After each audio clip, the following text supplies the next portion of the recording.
Je m'adresse à tous les gens naïfs, crédules, comme moi, à tous les gens qui ont une âme pure et qui font confiance aux valeurs de ce monde, à tous ces crédules, donc à tous ces naïfs qui croient à la réalité des bonnes âmes, à la réalité des valeurs de ce monde en fait.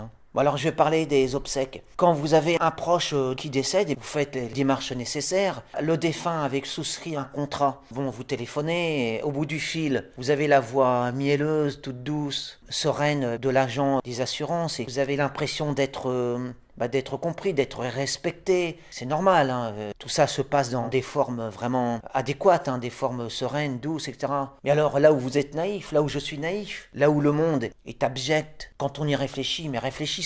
Est-ce que vous croyez que ces gens-là font ça par amour pour l'humanité, par philanthropie, par compassion pour votre cas personnel? Bien sûr que non. C'est le pognon, le fric, l'appât du gain. Les assurances obsèques, ce sont des arnaques pures et simples. Il n'y a que le pognon, il n'y a que l'attrait du fric, l'attrait du matériel. Tout ce qui est sonnant et trébuchant, vraiment, pour se remplir les poches, il n'y a que ça qui compte. Quand vous vous imaginez que les gens sont bienveillants à l'autre bout du fil, que tous ces gens dans les assurances, dans les banques, ils font ça par compassion, par charité, mais que vous êtes naïf, moi-même je suis naïf. Ils en veulent à votre pognon, à votre fric, pour s'en foutre plein les poches. Je vous dis ça parce que moi, comme vous, je suis naïf en fait, mais je me rends compte de l'abjection, de la merde, il faut le dire, de ce monde de fric que je n'ai cessé de dénoncer d'ailleurs, dans plusieurs textes. J'ai dénoncé la priorité de l'attrait du fric, de l'économie, de l'argent, du matérialisme, par rapport à toutes les valeurs tellement plus essentielles. Alors arrêtez d'être naïf. Quand on vous accueille à la banque, dans les assurances, vous voulez un contrat, mais les formes, bien sûr, ils vont pas montrer des crocs de loup ou de requin, Ils vont faire le sourire bien mielleux, ils vont vous comprendre, ils vont être très intentionnés. Mais intérieurement, ils ne se le montrent même pas à eux-mêmes. Mais évidemment, ils ont dit encore un pigeon de plus, un contrat en plus. C'est à votre fric qu'ils en veulent.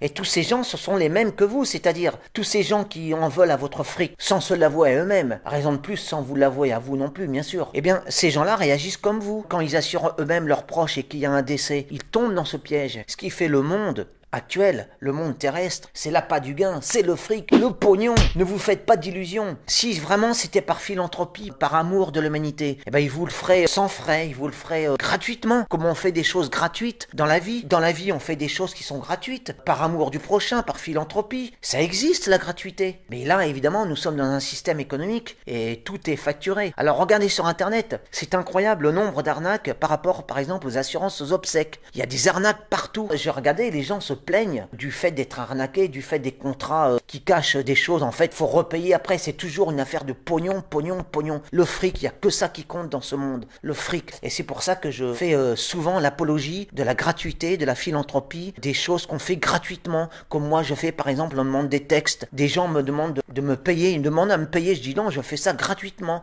Par amour de la littérature, par altruisme, par amour de l'humanité. Alors, il y a des gens qui se croient obligés. Bon, c'est très gentil de leur part. Par exemple, il y en a un qui m'a fait mon portrait. Je leur remercie, c'est très gentil, mais moi je voulais faire ça gratuitement. Il y a beaucoup de gens qui me demandent que je sois payé par eux, mais je refuse systématiquement d'être payé. Comme par exemple, il y a quelqu'un qui a pris mes textes, une centaine de textes, et j'en suis très heureux pour lui, qu'il a édité, donc il a édité, enfin à ses risques et périls. Je ne sais pas si ça va lui rapporter. J'espère que ça lui rapportera. Et moi je lui dis que je ne demande rien, il publie mes textes, et c'est lui qui a le bénéfice de ce produit-là qu'il met en vente. Et moi j'en suis très heureux pour lui. Je fais ça par amour de la littérature, par générosité, par altruisme. Tout ça pour dénoncer sans cesse, et le fric, même dans la mort, j'ai encore lu les contrats là, et dans les contrats d'obsèques, il y a des clauses avec les suicides, la prise de médicaments, etc. Mais je trouve ça sordide, glauque, ignoble, qu'on puisse mettre des choses comme ça. C'est toujours par rapport à l'argent, c'est pas par rapport à l'affectif, par rapport à l'humanité quoi en fait. Non, c'est l'argent. Et dans les clauses des contrats obsèques, si la mort survient naturellement, et si celui qui s'assure, et s'il prend ou pas des médicaments, des drogues, etc.,